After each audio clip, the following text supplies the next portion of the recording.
Kilala mo na ba ang baryang ito guys? Ito yung barya na nagkakahalaga ng 3,208 Rp. Tapusin ang video guys para malaman natin ang tungkol dito sa baryang ito guys ng Australia. Ito yung 5 cents natin guys, na si Queen Elizabeth II, ang second portrait, at mayroong taon na 1967. Ginawa ito guys simula noong 1966 hanggang 1984. Ang value nito guys ay 5 cents. Sa Pilipinas guys ay umabot lang ito guys sa halagang 1 piso and 88 centavos. Ang currency naman ito guys ay dollar. Mayroon itong composition guys na copper nickel.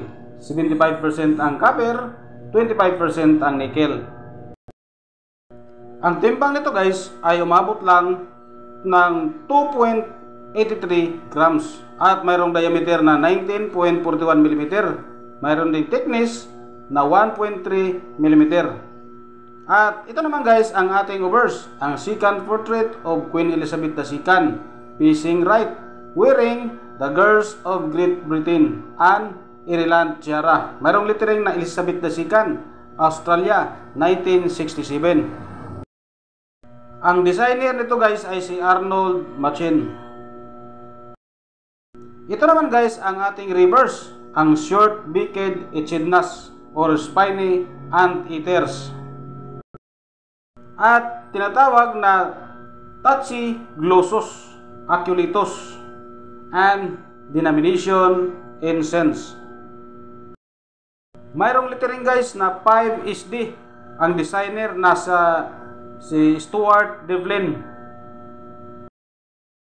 Ang baryang ito guys na mayroong taon 1967 ay mayroong ginawang 62,144,000 kapiraso at 18% lang guys ang kanyang frequency. Dito naman guys sa ating source of information sa Inamista.com, mayroon itong price na very fine 13 pesos, extra fine 29 pesos, about uncirculated 35 pesos, at ang kanyang uncirculated condition ay umabot ng 370 pesos. Kung marunong kang gumawa ng account guys sa mga selling online, dito ka na guys sa Etsy UK selling online, dahil mayroon itong halaga guys na umabot ng 3,208 Indian rupee guys.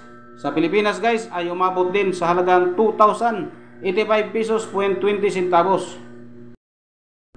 So wag mong baliwalain guys ang mga old coins na matagal nang nakatago sa iyong mga imbakan. Pwede mong i-selling online guys.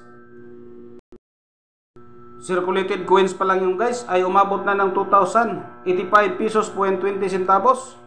Paano pa kaya guys kung may certified na? Kung certified na ang iyong barya, pwede na natin isali guys sa mga auction or subastahan dito sa Pilipinas guys. At yan guys ang ating mga nakuhang mga impormasyon guys tungkol sa ating barya guys ng Australia, ang 5 cents na si Queen Elizabeth II. Maraming salamat guys sa panonood at God bless sa ating lahat.